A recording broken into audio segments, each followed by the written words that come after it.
Assalamualaikum warahmatullahi wabarakatuh. Waalaikumsalam warahmatullahi wabarakatuh. Alhamdulillah, alhamdulillahirabbil alamin. Assalatu wassalamu ala asrafil anbiya'i wal mursalin wa ala alihi wa sahbihi ajma'in. Amma ba'du. Qala Rasulullah sallallahu alaihi wasallam, awwalu ma kutiba bil qalam fil lauhil mahfuz bi amrillahi ta'ala, inni anallah la ilaha illa ana Muhammadun abdi wa rasuli wa khuyyirti min khalqi man istaslama liqada'i wa sabar ala bala'i wa syukru ala ni'ami uktubhu siddiqan wa ba'athu ma'a siddiqin yawmal qiyamah wa adkhalahul jannah. Sadaqallah summa sadaqa rasuluh nabil karim, amma ba'du. Yang saya hormati Bapak Direktur Majelis Duha Nasional Kabupaten Batanghari beserta seluruh pengurusnya, mudah-mudahan selalu diberikan keistiqomahan, kekuatan zahir batin, dan kepada kita semuanya para jamaah mudah-mudahan selalu tetap istiqomah mengikuti kegiatan ini sampai akhir hayat kita nanti. Amin ya rabbal alamin. Amin. Selanjutnya salawat dan salam kita kirimkan kepada baginda kita Nabi Muhammad sallallahu alaihi wasallam. Biqauli Allahumma shalli ala sayyidina Muhammad wa ala ali sayyidina Muhammad. Bapak-bapak, ibu-ibu sekalian yang saya hormati, tadi kita sudah diajak beristighfar, bersolawat. Maka di dalam fadilah istighfar itu disebutkan bahwasanya aqallul istighfar, sedikit-sedikitnya istighfar itu dalam sehari semalam marrataini, dalam bahasa kita kok 2 kali.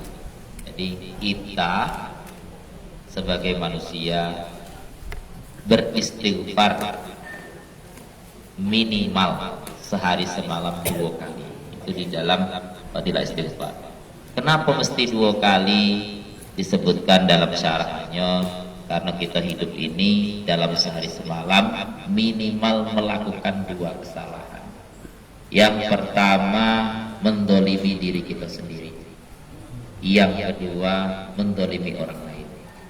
Disadari atau tidak, disengaja atau tidak, dalam sehari semalam itulah kesalahan kita.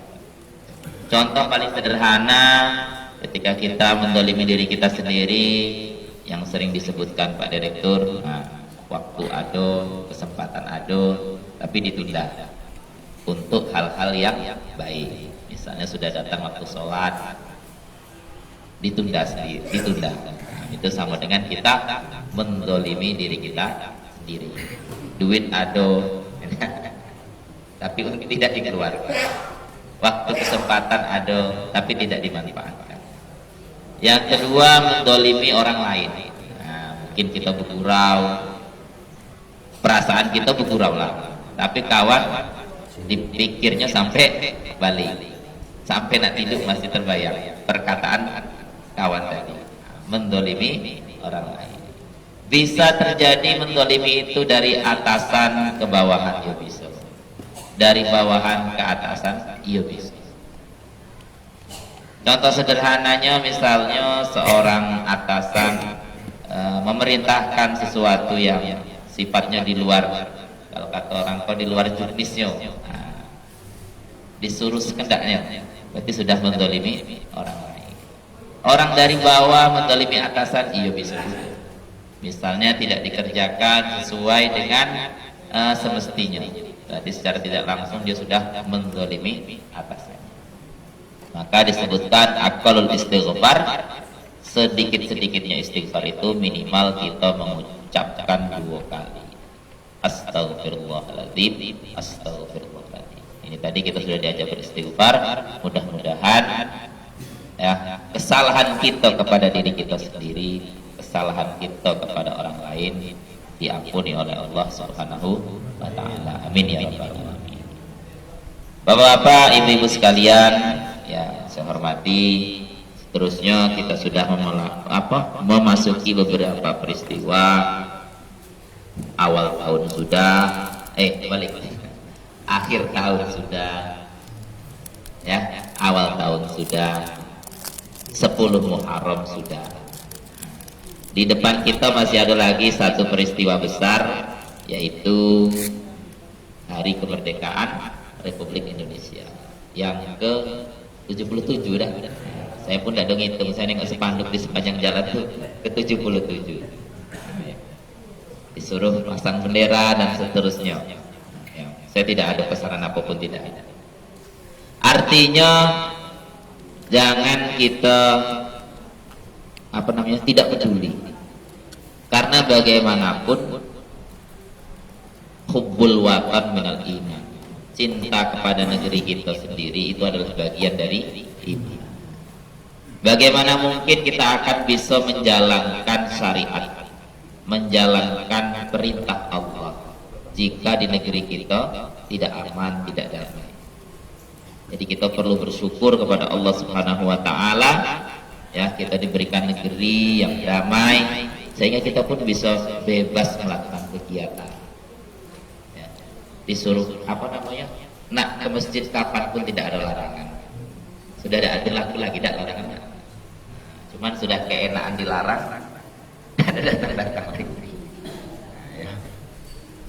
Kalau kemarin kita berontak karena dilarang ke masjid, sekarang sudah tidak dilarang, tidak ada ke masjid juga. Ya. Nah, itu guyannya. Bismillahirrahmanirrahim.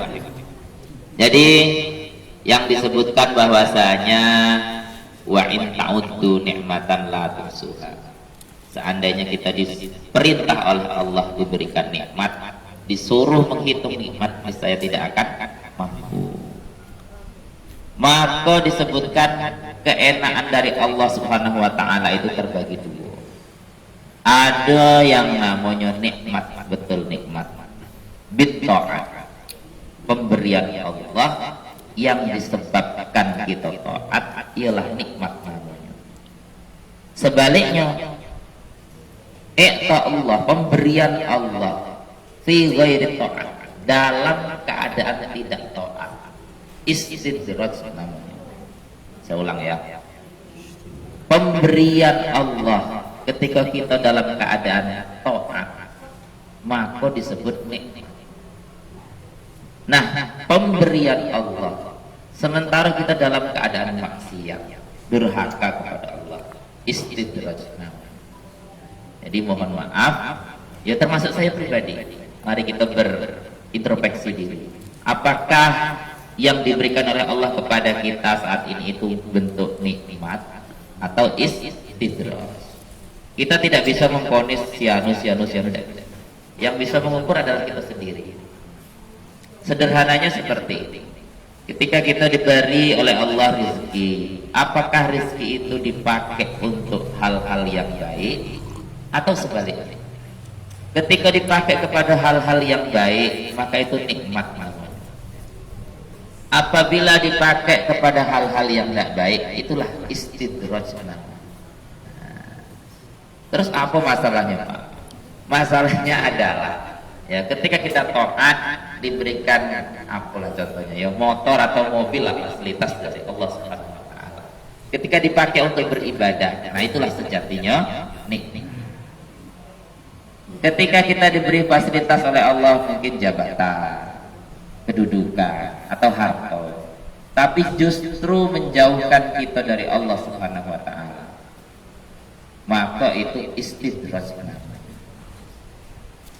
Nah, itulah yang banyak diterima oleh orang-orang kafir. Jadi sering saya sampaikan, tidak usah ngiri nengok orang kafir kaya, tidak usah ngiri. Nah, ya, itu bukan nikmat namanya. Aku yakin itu namanya istidraj. Untuk apa fungsinya? Fungsinya adalah untuk semakin banyak alasan Allah Subhanahu wa taala menyiksa. Ya, sudah dikasih enak, dak iman, dak syukur, ya kan? Jadi berlapis-lapis hisabnya. Bagi kita yang beriman sudah dikasih enak, tidak dipakai untuk ibadah, tidak dipakai untuk to'at, makin berlapis-lapis lah. Tuh. Bismillahirrahmanirrahim. Saya sarikan dari sebuah kitab namanya Nurul Dolam, kitab tauhid, ya, bahwasanya di sini ulama menyebutkan bahwasanya nikmat itu terbagi dua. Ada nikmat duniawi, ada nikmat ukhra, ada nikmat dunia, ada nikmat akhir.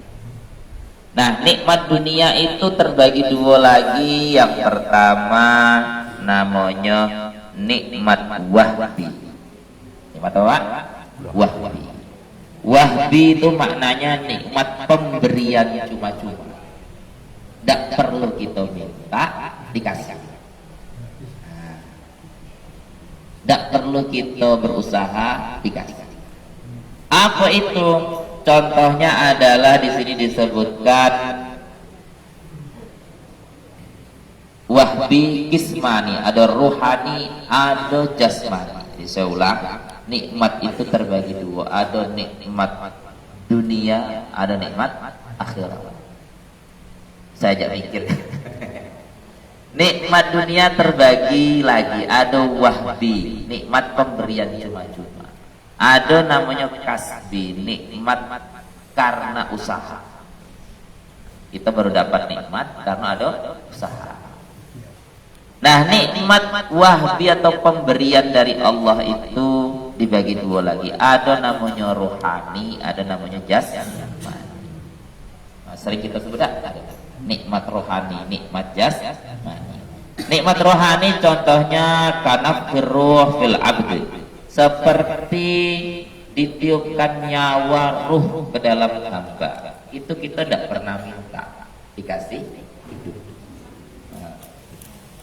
Bahkan ada yang misal pula hidup. Misalnya, tapi naudzubillah min dzalik, ya. Maka disebutkan wala tai'asu mir rahmatillah, jangan putus asa dari rahmat Allah. Ada yang terlahir, mohon maaf, dari kekurangan harta, kekurangan fisik, terus perasaan dia sial, saking pendek pemikirannya, nyesal hidup. Naudzubillah min, ya. Maka banyak pesan-pesan la tai'asu mir rahmatillah, jangan putus asa dari rahmat Allah, ya. Karena rahmat Allah itu luas. Ya. Kita hidup tidak mesti kaya, ya, walaupun semuanya pengen kaya, tapi tidak mesti kaya. Karena mohon maaf, kadang-kadang banyak orang yang sanggup diuji kekurangan, lolos maksudnya, lulus diuji dalam keadaan fakir, lulus dalam keadaan miskin, lulus dalam keadaan susah payah, lulus. Tapi kadang-kadang kita jarang lolos ketika diuji keenakan, kenikmatan, kesuksesan. Ya, ketika masih kekurangan dulu rajin sholat jamaah, ada Pak ini datang terus. Sudah cukup sibuk. Itulah. Nah, iya. Lagi jalan kaki, tahu jalannya masjid, tepat waktu. Lah naik motor lewat. Lah naik mobil simpang masjidnya lupa. Nah, ya. Nah, itu jadi renungan untuk kita semuanya. Kenapa ketika diuji kekurangan kita sanggup, begitu diuji kesuksesan malah tidak sedang.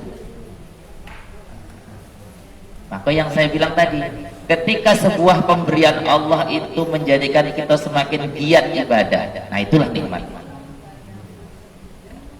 Tapi sebaliknya ketika semakin dikasih oleh Allah, justru kita semakin menjauh dari Allah, nah itulah namanya istidraj.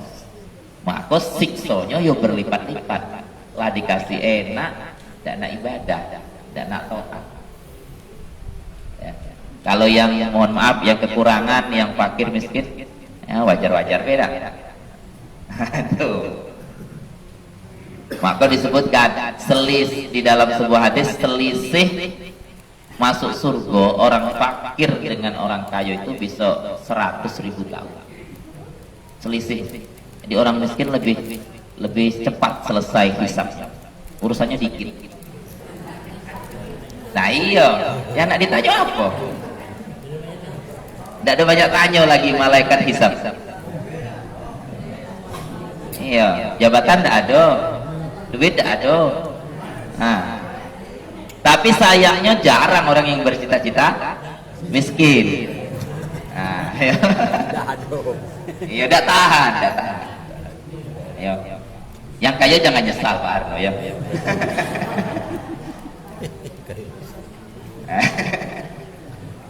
Ya. Maksud saya kasih semangat bahwasanya semuanya itu rahmat dari Allah. Ya. Kalau kita di dunia ditakdirkan miskin, semuanya serba belakang. Antri belakang, segala belakang, duduk belakang. Nah, iya. Tapi yakin besok kita di akhirat kita diutamakan. Amin Allahumma amin. Nah, itu. Kemudian selanjutnya lagi di sini dicontohkan nikmat yang tidak perlu kita minta tapi diberi oleh Allah Subhanahu wa taala adalah akal. Ya, akal. Masalah digunakan dan tidak itu urusan yang berbeda. Ya. Kemudian adalah bisa berbicara. Itu yang bagian nikmat dari Allah yang tidak perlu dipinta. Kemudian nikmat jasmani ini tidak perlu dipinta. Kahulkil badan, seperti terciptanya badan kita. Kekuatan kita tidak perlu dipinta dari Allah Subhanahu wa taala. Maka kita jangan merubah wujud yang diberikan oleh Allah Subhanahu wa taala. Itu bagian dari mengubah takdir, mengubah ketetapan. Misalnya Ibu, kita ditakdirkan hidung kita mancung ke dalam, ya sudahlah. Ya, jangan lagi di apa? Oplas. Nah. Iya. Dimodif ya. Itu. Kemudian selanjutnya lagi saya singkat. Ada namanya nikmat kasbi, nikmat karena usaha. Kita usaha dulu, baru dikasih nikmat. Apa itu contohnya disebutkan di sini? Tazkiyatun nafsi, mensucikan hati, membersihkan hati. Nah itu nak ada latihannya, nak ada usahanya. Walaupun kita disebutkan kullu mauludin yuladu alal fitrah, fitrah manusia itu selalu baik. Cuman seiring perjalanan hidup itu tergantung siapa komunitasnya. Ketika dia berkomunitas dengan orang baik-baik, insya Allah kebaikan itu bisa dipupuk. Ya. Minimal malu. Ya. Misalnya kita berkawan dengan Pak Hamidi, nak berbuat yang tidak malu. Nah, itu komunitas yang baik. Tapi kalau kita sudah masuk, mohon maaf, ke komunitas yang kurang baik, yaitu. Maka dalam kitab-kitab akhlak disebutkan, kalau kamu pengen tahu kepribadian seseorang, tanyakan kepada temannya, jangan tanyakan kepada yang bersangkutan. Misalnya saya pengen tahu Pak Didi itu siapa sebenarnya, tengok kawan-kawannya siapa. Kalau ditanya Pak Didi orang baik, iya saya orang baik, pasti bilang begitu. Ya. Maka ketika kita ingin tahu seseorang, tengok komunitasnya. Begitu juga ibu-ibu kalau nak milih mantu. Nah, iya, tengok kawannya siapa. Atau ada lagi apa ya yang saya baca belum lama ini. Kalau nak pilih mantu katanya disuruh ngabsen sholat subuh di masjid. Nah, kalau datang berarti baik. Iya. Ditanya alamatnya mana? Misalnya Tengah Condong. RT berapa? Berarti kira-kira kalau orang situ jamaahnya ke situ. Cek subuh. Hadir apa tidak? Nah, itu ya. Hah? Tidak dapat kita itu. Bismillahirrahmanirrahim. Kemudian selanjutnya lagi ya, akhlak. Nah, itu juga bagian daripada nikmat yang harus diusahakan. Wa husulul jahi wal mali, tercapainya cita-cita, tercapainya harta atau nafkah, itu nikmat yang harus diusahakan. Jadi nikmat itu macam-macam ternyata ya.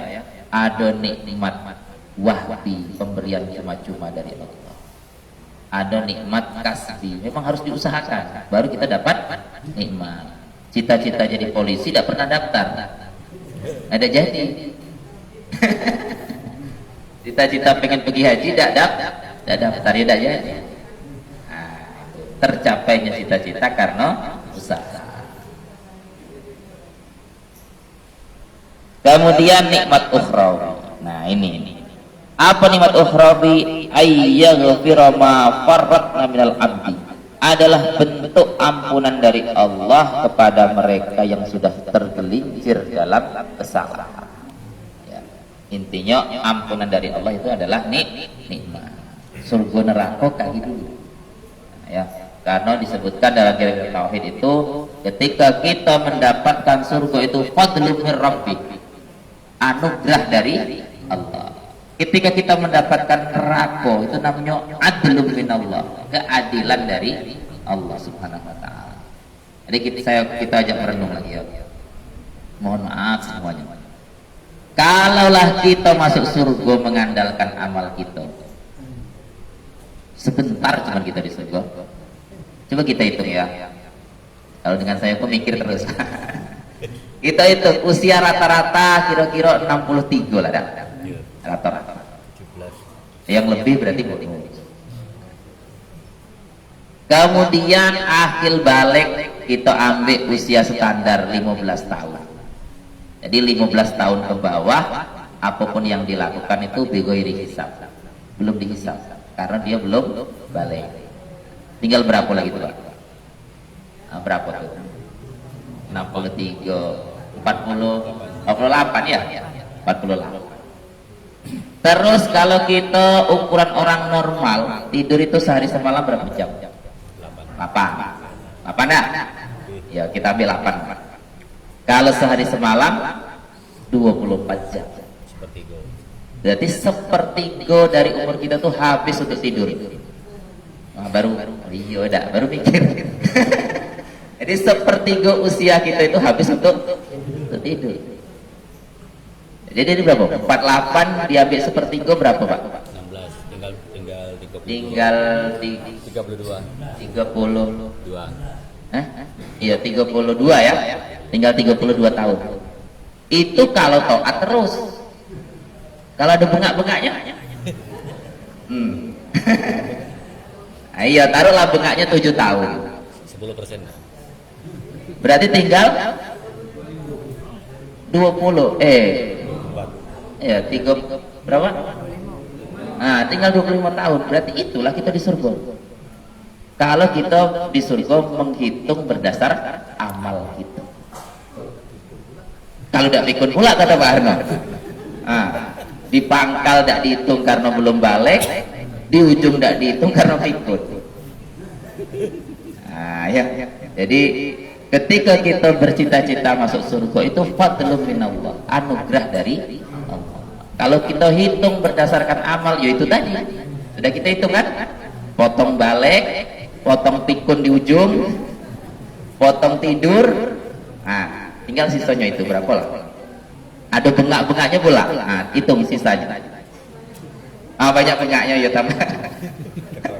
Ya, jadi kalau kita masuk surga berdasarkan amal seperti itu, maka disebutkan dalam kitab tauhid, kita masuk surga itu fadlun atas dasar anugerah dari Allah. Pun sebaliknya, ketika kita masuk neraka, itu adalah adlu minallah, bagian adilnya dari Allah. Kalau tidak ada neraka, yo udah adil lah.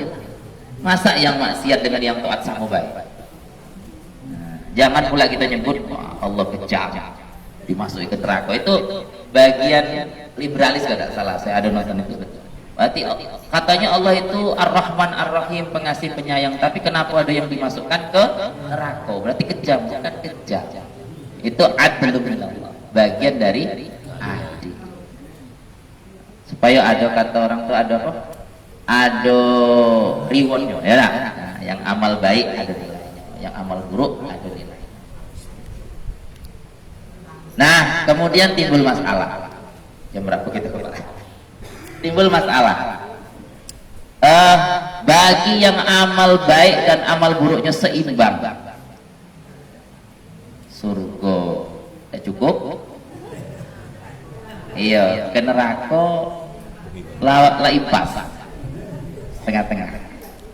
Nah, maka disediakan oleh Allah Subhanahu wa taala. Itu dijelaskan dalam surah Al-A'raf.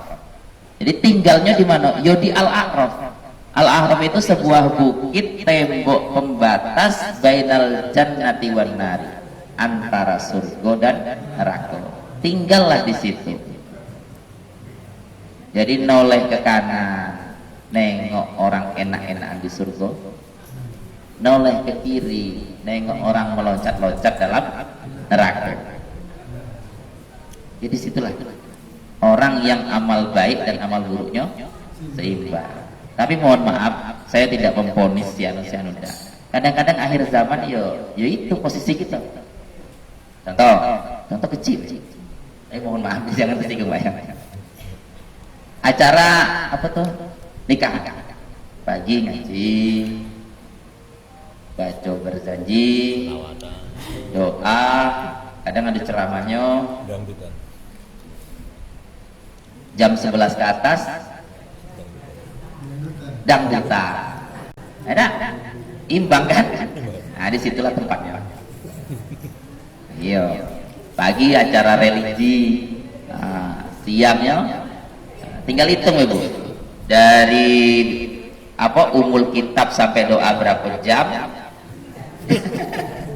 Dari mulai biduan naik sampai turun berapa jam? Kalau imbang berarti imbang. Imbang lah gitu. Ya. Nah, terus bagaimana ujung dari penghuni Al-A'raf itu? Maka disebutkan dalam tafsirnya, nanti pada akhirnya masuk surga. Pada akhirnya masuk surga. Nanti bisa dicek di tafsir Al-A'raf. Cuman sayangnya pas berjalan di tafsirnya Pak ya, bukan di terjemahnya. Kalau di terjemah Qurannya enggak. Apa namanya? Berjalan menyusuri, kalau kita kok masuk gang perumahan gitulah kira-kira. Sudah penuh semua kaplingan. Ya sudah, ya kita kan masuk telat. Iya. Ini penuh, blok A penuh, B penuh, C terus sampai ujung penuh semua. Maka diberi hadiah oleh Allah sebuah hamparan yang luasnya seluas langit dan bumi. Terserahlah di situ ya, menanam pisang, menanam sawit, terserahlah. Ya, gitu. Yang jualnya kemana pula ya Pak ya? Jadi itu penghuni Al-A'raf, orang yang amal baik dan amal buruknya seimbang. Nah, kita tutup. Bismillahirrahmanirrahim. Kita masuk ke hadis yang saya baca di buku tadi. Awwalu ma kutiba bil qalam. Permulaan berbagai perkara yang sudah ditentukan di Lauhul Mahfuz. Bi amrillahi ta'ala, tentunya dengan perkara Allah Subhanahu wa taala. Allah menyebutkan ini anallah. Sesungguhnya aku ini adalah Allah. Allah itu sebuah nama yang dipakai sesuatu yang agung. Maka mohon maaf, orang kafir pun menyebut Tuhannya ya Allah. Betul lah? Ya pokoknya macam itu. Ya, karena memang itu asmaul mu'adzam, nama yang tertinggi derajatnya. Sehingga orang yang tidak beriman pun mengatasnamakan Tuhannya ya. Tidak enak nyebutnya. Itu. Terus, la ilaha illa ana, tiada yang berhak disembah kecuali aku. Muhammad abdi, Muhammad itu nabiku, hambaku, wa rasuli utusanku. wa khuyir min khalqi, dia adalah sudah aku pilih dari sekian makhluk. Jadi aku adalah Tuhan yang paling berhak disembah, Muhammad hambaku dan utusanku, aku memilih dari sekian makhluk, itulah yang disebut khairul khalqi, sebaik-baik makhluk. Ada yang disebut sayyidul anam, penghulu sekalian manusia, hatta Nabi Adam sekalipun. Bahkan dalam riwayat disebutkan Nabi Adam itu baru bisa ketemu dengan Siti Hawa ya di Jabal Rahmah. Orang Indonesia ke sana ditulisi namun pasangan suami istri, katanya biak langgeng. Yang sudah sampai sana, Jabal Rahmah. Jabal Rahmah itu tempat pertemuan antara Nabi Adam dan Hawa, maka disebut Jabal Rahmah. Nah, itu tanggal berapa? Tanggal 9 Dzulhijjah. Nah, itu dalam riwayat. Terpisah selama 400 tahun ya dalam sejarah. Bismillahirrahmanirrahim. Kita lanjutkan. Manis taslama liqada'i, siapa yang berserah pasrah dengan ketentuanku, wasbir alal bala'i, kemudian dia sabar atas ujian-ujian. Atas ujian itu Pak bagi yang sekolah, betul betul.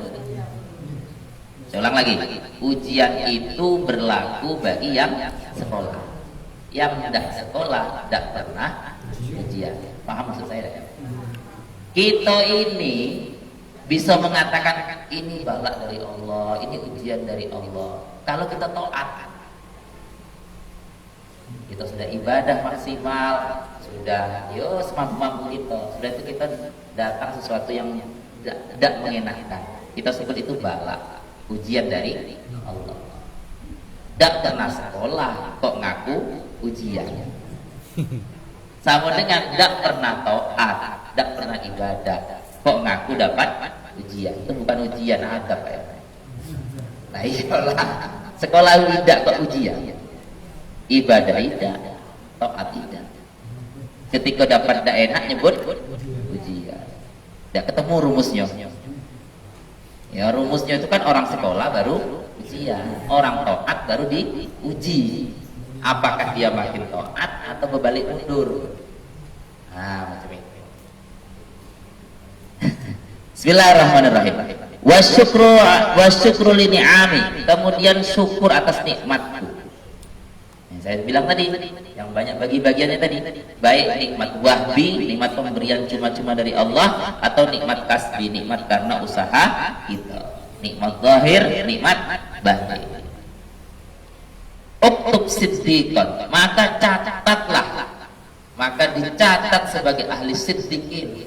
Kita tahu banyak dalam kitab-kitab apa namanya ya, Qamituhyan itu bahwasanya makom tertinggi itu untuk yang bukan nabi itu siddiqin.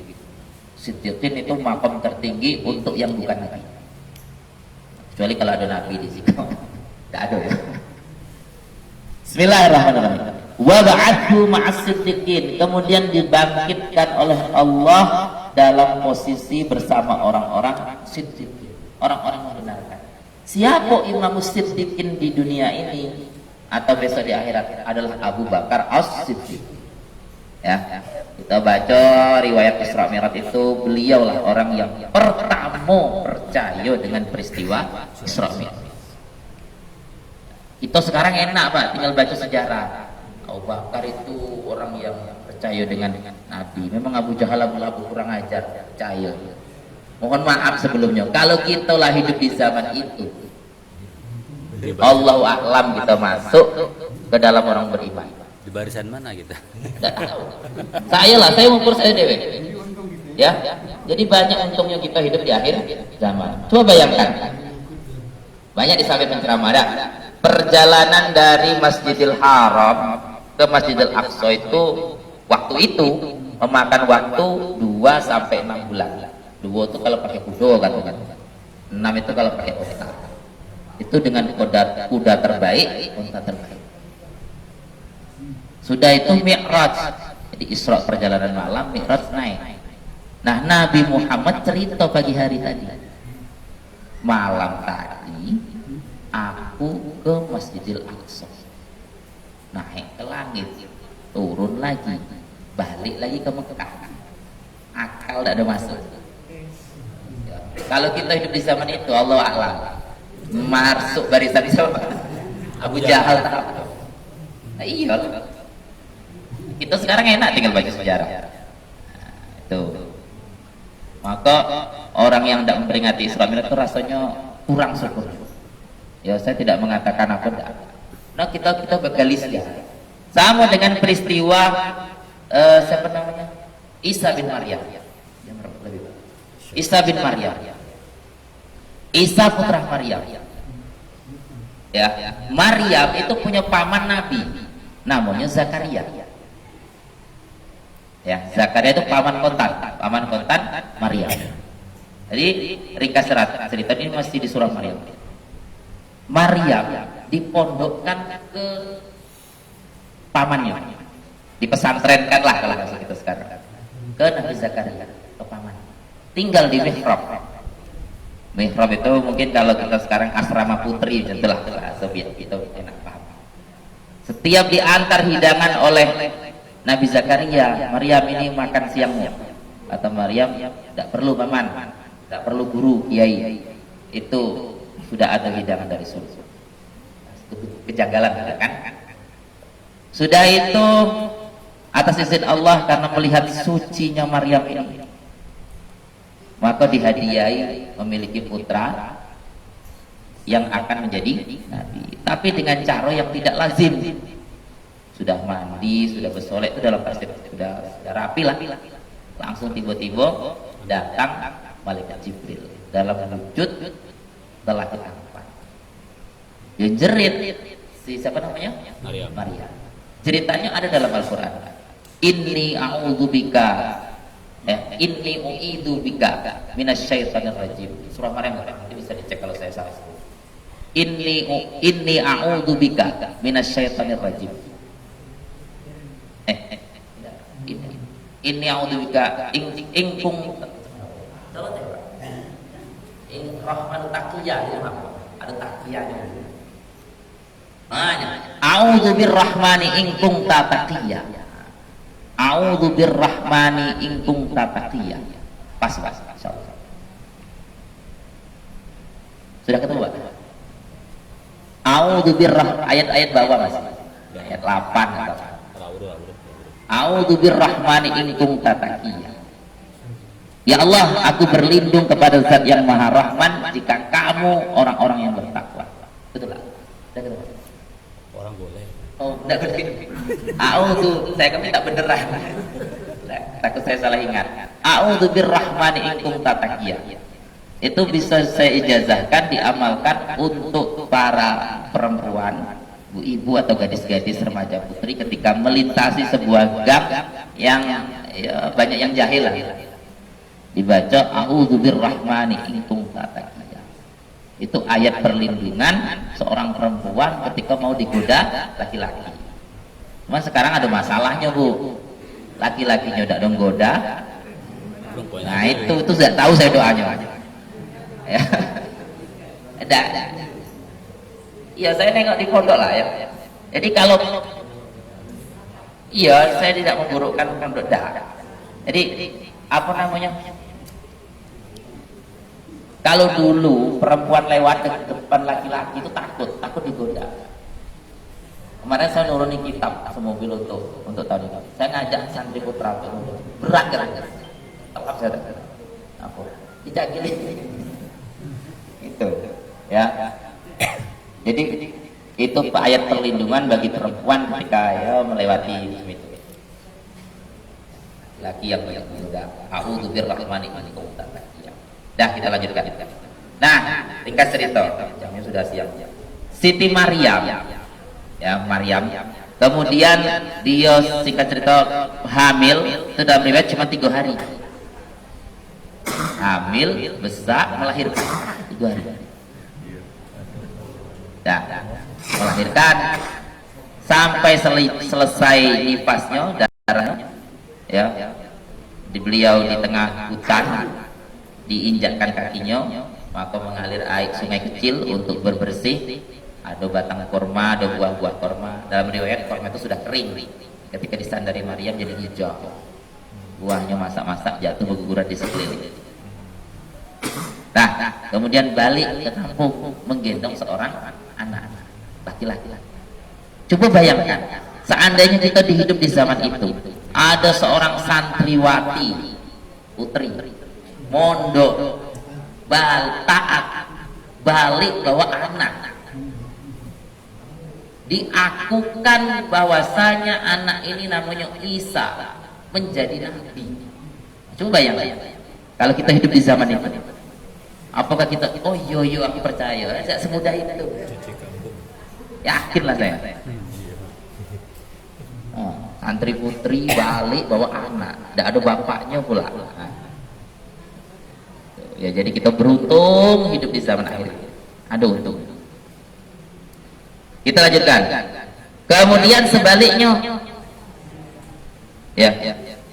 Jadi saya ulangi, Allah mendakwakan dirinya sebagai Tuhan, Nabi Muhammad sebagai utusan. Siapa yang berserah sabar atas ujianku, syukur atas nikmatku, maka dicatat sebagai orang-orang siddiqin dan dibangkitkan bersama golongan siddiqin, orang yang membenarkan Islam. Wa adkhalahul jannah, dan masuk surga. Wa man lam yastaslim, ini sebaliknya nih.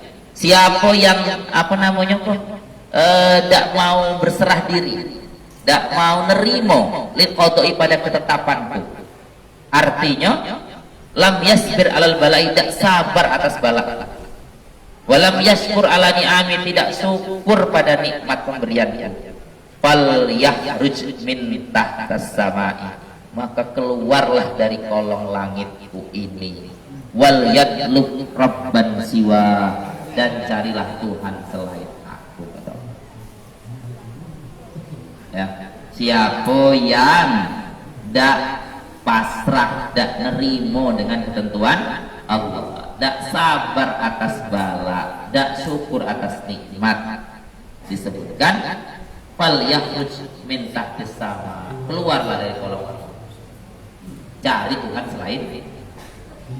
Artinya kita dipaksa untuk menerima segala ketentuan dari Allah, sabar atas bala, syukur atas nikmat, termasuklah nikmat kemerdekaan Republik Indonesia.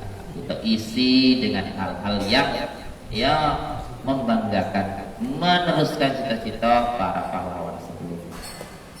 Yang intinya ketika negeri kita sudah baldatun thayyibatun wa rabbun ghafur, sudah menjadi negeri yang baik, yang dirahmati, yang diampuni oleh Allah, kita nyaman bisa ibadah. Mungkin kalau kita ketemu Habib mungkin Bapak baru percaya tidak? Sekian banyak Habib yang kunjung ke Indonesia tidak mau balik, betul lah? Sekian banyak Habib yang awalnya berkunjung saja, tidak nak balik dari Indonesia. Inilah negeri yang dirahmati. Terus, mohon maaf ini agak sensitif tapi saya sampaikan. Ya, terakhir lagi. Bendera merah putih. Ngapo ke ulama dulu milih bendera ke warna merah putih? Tidak hijau, tidak hitam, tidak bening. Ternyata pas saya ngaji ketemu, Pak. Ini kitab bukan kitab karangan ulama Indonesia, bukan, dikaji di sini. Nama kitabnya Kifayatul Awam. Masih tauhid. Di halaman terakhir itu dijelaskan bahwasanya surga itu kalau dipandang dari kejauhan warnanya itu kemerah-merahan, keputih-putihan. Aduh, di halaman terakhir saya lupa teks Arabnya, maknanya seperti itu. Surga itu kalau dipandang dari kejauhan kemerah-merahan, keputih-putihan. Jadi saya hakul yakin ulama kita dulu tuh bukan orang bodoh, maka memilihkan untuk Indonesia warna bendera kita merah putih supaya laksana menjadi negeri surga.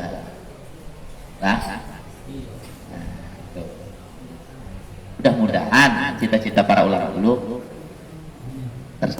negeri kita jadi negeri surga.